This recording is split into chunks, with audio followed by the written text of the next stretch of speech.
जी TV के सभी दर्शकों को श्री गोवर्धन पूजा और अन्नकूट की ढेर सारी शुभकामनाएं। जय श्री कृष्ण। राधे राधे। राधे राधे। राधे राधे। जैन धर्म मानने वालों को नए साल की बहुत बहुत शुभकामनाएं। गुजराती बंधु भी आज से अपने वित्तीय वर्ष का आरंभ करते हैं, उन्हें भी नए साल की ढेर सारी शुभकामनाएं। चलिए आनापान शुरू करते हैं। चलिए सब लोग अपना अपना फोन को एयरप्लेन मोड पे डालिए। अरे क्या हुआ बीरू, फिर से शक्कर फाका खा रहे? सब ठीक तो है? चलो फिर आनापान करो।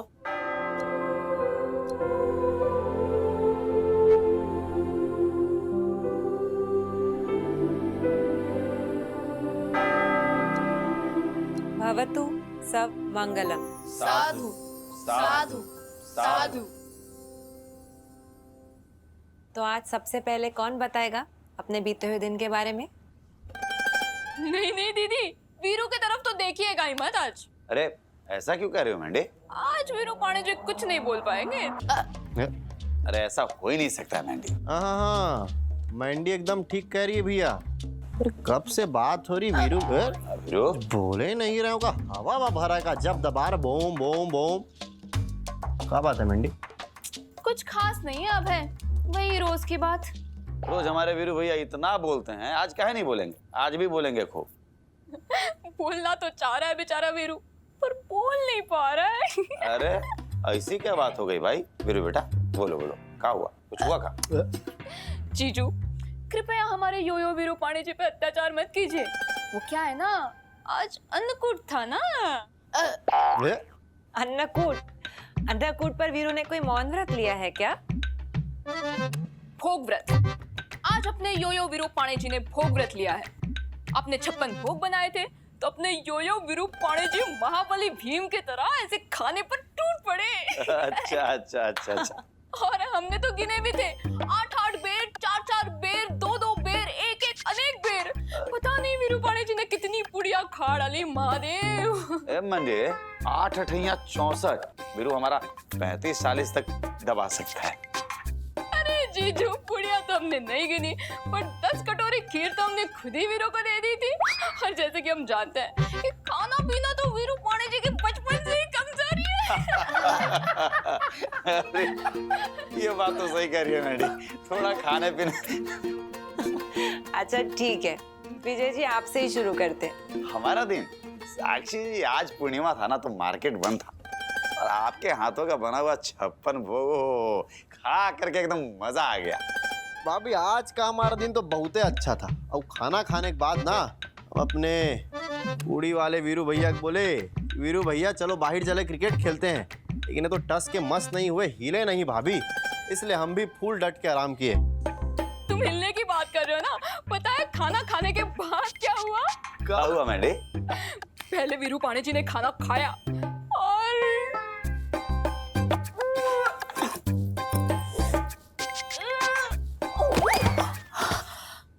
मौसी बहुत सारी सीढ़ियाँ, हाँ हम नहीं चढ़ पाएंगे। कह रहे थे ना आपसे, इतना खाना मत ठूसिए।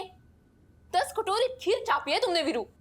मासी एक और कटोरी खीर, मासी कुछ और पूड़िया, मासी एक और लड्डू है।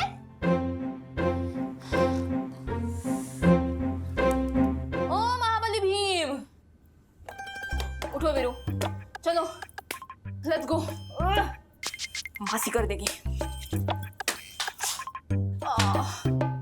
चलो आ जाओ, उठो उठो। बजरंगबली की जय। अरे बाप। और पता है हमने कितनी मेहनत से वीरू पाणी जी को खींच खींच के लाया है ना ठाकुर जी। मैडी बस करो, तुम लोग वीरू की तरह मेरा पेट फुला गए। मंडी तुम तो ऐसे बात कर रहे हो जैसे वीरू वीरू नहीं कोई अनाज की बोरी हो। अरे बाप, ए बस करो पेट फूल रहा है भाई। अच्छा अभी कोई भी हमारे वीरू को तंग नहीं करेगा, ठीक है? मैंडी तुम बताओ तुम्हारा दिन कैसा था? वैसे दीदी हमारा दिन तो एकदम बढ़िया था, और हमारा परिवार के साथ रहकर तो और बढ़िया हो गया दीदी। वैसे हमारा दिन भी काफी अच्छा था। जब सब लोग साथ में होते हैं तो बहुत अच्छा लगता है। विजय जी और मैंडी, आप दोनों जाकर जी टीवी के दर्शकों के ईमेल्स और मैसेजेस पढ़ लो। और अब है तुम वीरू का ध्यान रखो। हाँ वीरू बेटा, थोड़ा आराम कर लो। जी टीवी के हमारे प्यारे दर्शकों को श्री गोवर्धन पूजा, अन्नकूट महापर्व और नए साल की शत शत शुभकामनाएं। हमारे प्यारे जी टीवी के दर्शकों, हम भगवान से प्रार्थना करते हैं कि आपकी रसोई सदैव धन धान्य से परिपूर्ण रहे।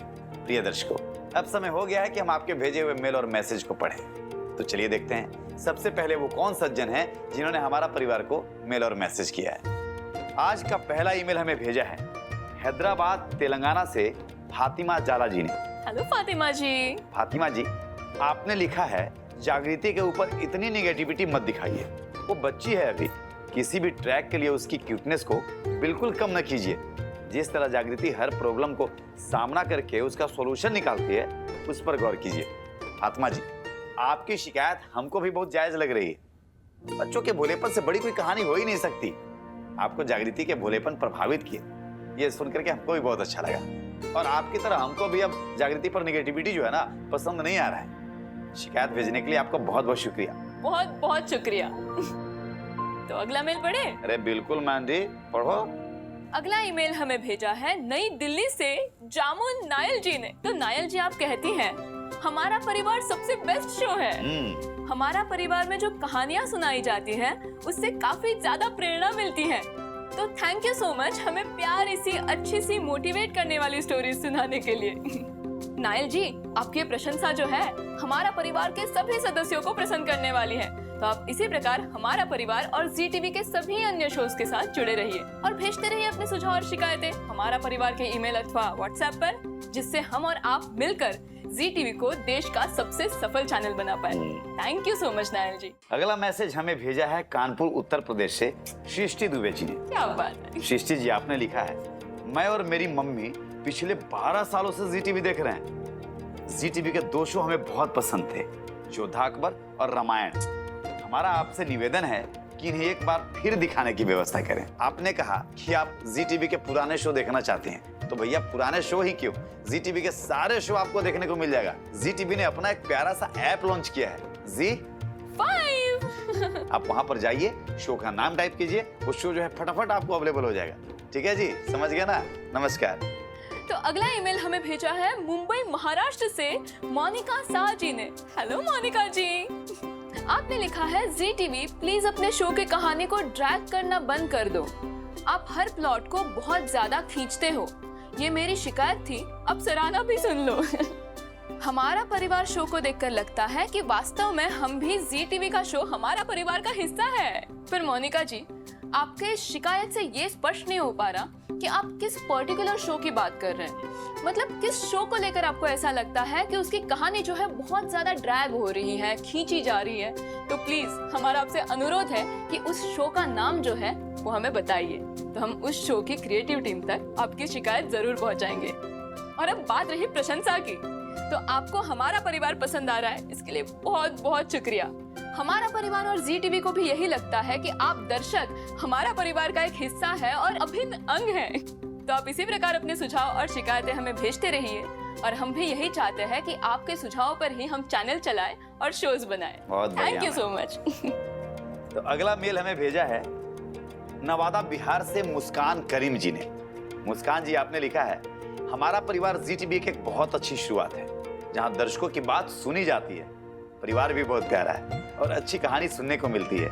मुस्कान जी, आपको हमारा परिवार के साथ साथ हमारा परिवार के द्वारा सुनाई जाने वाली कहानियां आपको बहुत अच्छी लग रही है, ये जानकर के हमें बहुत खुशी हुई।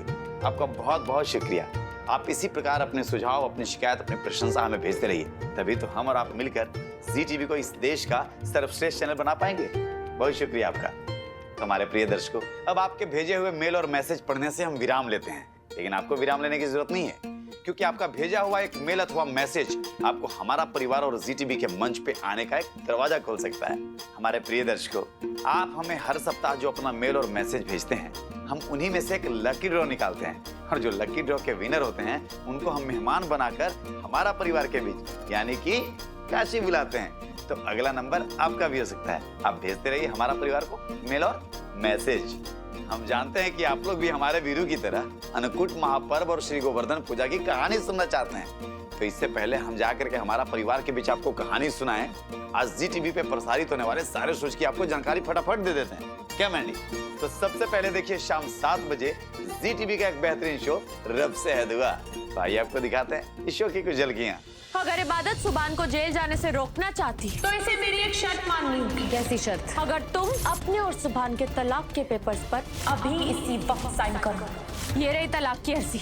इबादत, तुम्हें साइन करने की कोई जरूरत नहीं है। मैं तुमसे इतनी मोहब्बत करती हूँ सुभान कि तुम्हारे लिए तुम्हें छोड़ भी सकती हूँ। मैं इन पेपर्स पर साइन करने के लिए तैयार हूँ। मैं इबादत सुभान सिद्दीकी तलाक की अर्जी दाखिल करना चाहती हूँ। 7:30 बजे देखिए कैसे मुझे तुम मिल गए। आइए देखते हैं विराट और अमृता की खट्टी मीठी कहानी की कुछ झलकियां।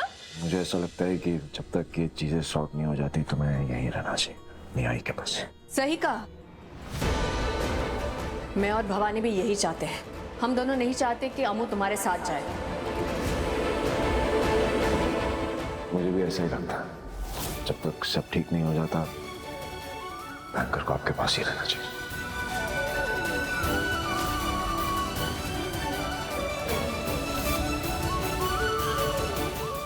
रात 8 बजे देखिए जी टीवी का एक बहुत ही प्यारा शो भाग्य लक्ष्मी। तो आइए आपको दिखाते हैं इस शो की कुछ झलकियां। मैं तुम्हारे लिए जान भी दे सकता हूँ, मर सकता हूँ मैं तुम्हारे लिए। मैं जो सोच रही हूँ वो सही सोच रही हूँ। हाँ, तुम सही सोच रही हो। हाँ, मेरा और आयुष का अफेयर चल रहा है। हाँ, मैं प्यार करती हूँ आयुष से। रात 8:30 बजे मिलिए हमारी प्यारी सी जागृति से। शो जागृति एक नई सुबह में। आइए देखते हैं इस शो की कुछ झलकियां। समय कम है, तुम्हें ही वैद्य बनना होगा। अगर निस्वार्थ भाव से किसी की सेवा करना चाहता हो उसका फल भी अवश्य मिलता। अरे वाह झुमकी, तू तो एकदम ठीक हो गई। तुम जाओ ना अपनी माँ के पास। तुम्हारे और इसके मिलने का प्रयोजन जो नियति ने तय किया है वो अभी पूरा नहीं हुआ। कैसा प्रयोजन? अब इस बेजुबान को न्याय दिलाना तुम्हारा काम है। रात 9 बजे से 10:30 बजे देखिए सूर्यो का शो बिरला ऊपर सारेगामापा एक नए आवाज और एक नए अंदाज के साथ। भाई आपको दिखाते हैं इस शो की कुछ झलकियां। चलती टुक टुक तू कर दी, मेकअप तू कर दिया, हे अंग्रेजी पढ़ दी, गिट पिट तू कर दी, जब मैं क्वीन साडी विक्टोरिया, तू घंटी बिग बैन दी, पूरा लंदन धुआंगा। ठीक, मुझे अपने पूरे बर्थडे पे भी मिला के इतने गिफ्ट्स नहीं मिले आज तक। पूरे इंडिया को बिरला ओपस में सारेगामापा आज रात 9 बजे जी टीवी और ZEE5 पर। क्या हुआ? मन नहीं भरा का? सारेगामापा दोबारा देखना है ना? अरे तो इसका रिपीट टेलीकास्ट आता है ना रात 10:30 बजे सिर्फ जी टीवी पर। तो इसी प्रकार जुड़े रहिए जी टीवी के साथ, क्योंकि प्यार से भरा संसार दिखाएगा हमारा परिवार। हमारे राज दुलारे आंखों के तारे, बेटा जी ये लीजिए नींबू पानी है, पी लीजिए। आप जो भी खाए हैं ना सब हजम हो जाएगा। खाना उतना ही खाया करो जितना पचाया जा सके, और हाँ, भूख से थोड़ा कम खाना सेहत के लिए अच्छा होता है, समझे वीरूपणे जी? ध्यान से सुनिए वीरू बेटा, हम करने जा रहे हैं आपका पेट का कल्याण। अरे साक्षी जी अब सुनाइए अपने बेटे को एक कहानी, देखिएगा उसके बाद पी लेगा नींबू पानी। वीरू बेटा, तुम्हें ये नहीं जानना कि आज ही के दिन भगवान श्री कृष्ण को 56 भोग क्यों अर्पित किए जाते हैं? हाँ मम्मी, आप हमें गोवर्धन पूजा और अन्नकूट की कहानी सुना दीजिए। हमारे पेट में चल रही चक्कर से हमें छुटकारा चाहिए, शायद उससे हम फिट एंड फाइन हो जाए। हैं? श्री गोवर्धन पूजा की कहानी बेहद रोचक है। आज अन्नकूट के पावन दिन इस कहानी को सुनने का बहुत बड़ा महत्व बताया गया है पुराणों में। इस कहानी का आरंभ लंकेश्वर राजा रावण के दादाजी महर्षि पुलस्त्य से होता है।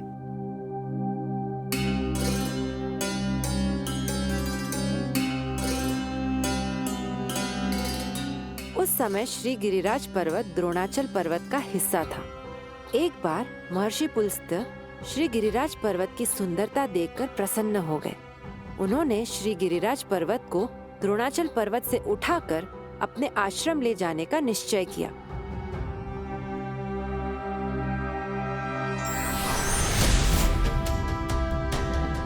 श्री गिरिराज जी ने प्रार्थना करते हुए कहा, ऋषिवर पुलस्त्य, आपके आश्रम जाना मेरा सौभाग्य है, परंतु आप इसे जहां पहली बार रखेंगे मैं वहीं स्थापित हो जाऊंगा। महर्षि पुलस्त्य ने उनकी प्रार्थना पर अधिक ध्यान नहीं दिया।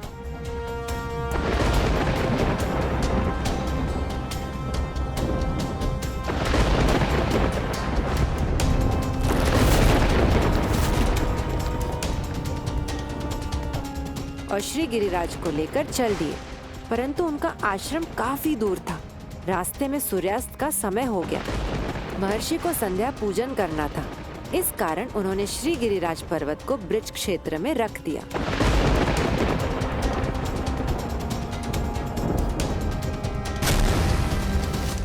अब ब्रिज भूमि का महत्व ही ऐसा है, जिस भूमि पर भगवान श्री कृष्ण के चरण पड़ने वाले हो, उस भूमि पर बसने की इच्छा किसको नहीं होगी। श्री गिरिराज भी वहीं जम गए। संध्या पूजन के बाद महर्षि पुलस्त्य ने अपने योग बल से श्री गिरिराज को उठाने और साथ ले जाने का बहुत प्रयास किया, पर गिरिराज जी भला ब्रज को कैसे छोड़ सकते थे। उन्हें तो कन्हैया के श्री चरणों के स्पर्श का सौभाग्य पाना था। क्रोधित महर्षि ने श्री गिरिराज को शाप दे दिया, तुम हर दिन एक मुट्ठी कम होते जाओगे। परंतु इस श्राप से श्री गिरिराज और प्रसन्न हो गए, क्योंकि श्री कृष्ण से मिलन की चाहत अब पक्की हो गई थी।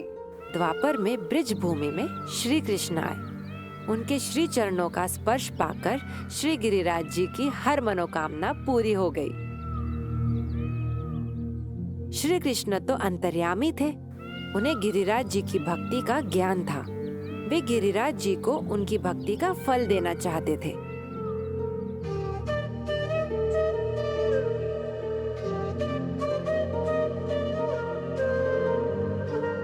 उन दिनों संसार में इंद्र पूजा का विधान था। एक बार बहुत लंबे समय तक ब्रज में पानी नहीं बरसा, जिससे अकाल पड़ गया। ब्रज के गोप गोपियों को परेशान देखकर भगवान श्री कृष्ण ने एक दिन सभी को अपने पास बुलाया और कहा, इंद्र पूजन से उत्तम है तुम सब गिरिराज जी की पूजा करो। इंद्र को तुम्हारी कोई चिंता नहीं है और श्री गिरिराज जी भी तुम्हारी चिंता में ब्रज भूमि में ही बसे हैं।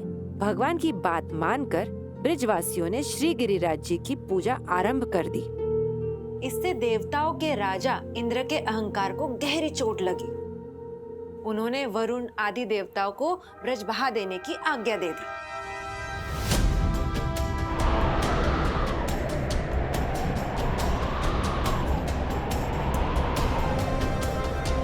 देखते ही देखते ब्रज में मूसलाधार बारिश शुरू हो गई। ऐसी तूफानी हवाएं जिन्हें देखकर लगता था कि अब ब्रज में कुछ भी नहीं बचेगा। ब्रजवासियों की आस तो ब्रज के स्वामी श्री कृष्ण से जुड़ी थी। वे सब श्री कृष्ण के पास आ गए और भीषण वर्षा से बचने का उपाय पूछने लगे। श्री कृष्ण उन सभी को लेकर गिरिराज पर्वत के पास आ गए। बात ही बात में उन्होंने गोवर्धन पर्वत अपनी कनिष्ठा उंगली पर उठा लिया। सारा ब्रज श्री पर्वत के नीचे शरण ले रहा था। ब्रज में प्रचंड वर्षा हो रही थी, पर श्री कृष्ण के साए में ब्रजवासी सुरक्षित थे। अहंकार में तपते इंद्र ने 7 दिनों तक लगातार ब्रज में वर्षा करवाई, पर जिनका सहारा साक्षात परमपिता परमेश्वर है, उनका इंद्र जैसा देवता क्या बिगाड़ सकते थे।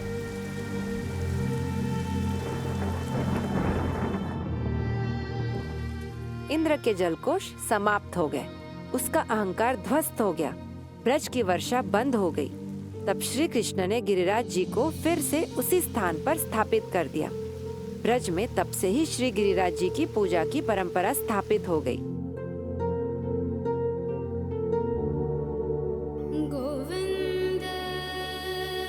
दिवाली के अगले दिन लोग अपने घरों के बाहर गाय के गोबर से गिरिराज पर्वत को बनाकर पूजते हैं। पर मम्मी, इसमें 56 भोग कहाँ से आ गए? और मैं एक बात नहीं समझ आ रही, दिवाली के अगले दिन ही अन्नकूट क्यों मनाया जाता है? क्योंकि 56 भोग और अन्नकूट की कहानी माँ बेटे की ममता की कहानी है, जो श्री गोवर्धन पूजा से ही जुड़ी है। ब्रज की रक्षा और इंद्र के अहंकार को ध्वस्त करने के लिए भगवान श्री कृष्ण 7 दिनों तक श्री गिरिराज जी को अपनी छोटी उंगली पर उठाए रहे। इन 7 दिनों में भगवान श्री कृष्ण ने न कुछ खाया और न कुछ पिया। अब बच्चा कुछ न खाए पिए तो उसकी मैया कितना परेशान होती है। श्री कृष्ण की मैया यशोदा जी भी परेशान थी। वे चाहती थी कि श्री कृष्ण कुछ कुछ खाते पीते रहे, परंतु भगवान तो लीला कर रहे थे, इसलिए उन्होंने पानी तक मुंह में नहीं डाला। 7 दिन के बाद इंद्र का अहंकार ध्वस्त करके भगवान श्री कृष्ण ने जब श्री गिरिराज जी को नीचे रखा, तब यशोदा मैया जी ने उनके लिए 56 भोग बनाए।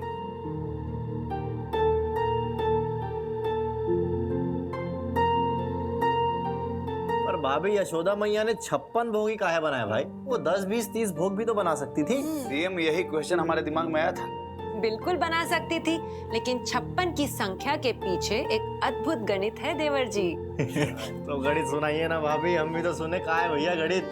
यशोदा मैया प्रतिदिन अपने लल्ला को, मतलब श्री भगवान कृष्ण जी को 8 बेला, मतलब यूँ समझ लो कि एक दिन में 8 बार भोजन करवाती थी। अच्छा वीरू, अब समझ में आया तुमको 56 भोग का गणित। चलो बताओ, 8 7 जा 56। अरे बाप रे। अच्छा, अब समझ में आया। यशोदा मैया ने 7 दिनों के 8 भोजन का मल्टीप्लाई करके 56 भोगों के साथ भगवान श्री कृष्ण को प्रसन्न किया था। सही कह रहे ना पापा?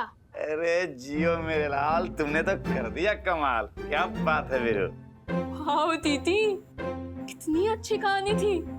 यशोदा मैया के गणित ने एक विधान बना दिया है और इसीलिए आज भी अन्नकूट के दिन भगवान श्री कृष्ण जी को 56 भोग चढ़ाए जाते हैं। तो चलो अब इस बात पर सब बोलो। बोलो बाके बिहारी लाल की जय। भाभी आज बहुते मजा आया, एक साथ आपने 2 कहानी सुनाई।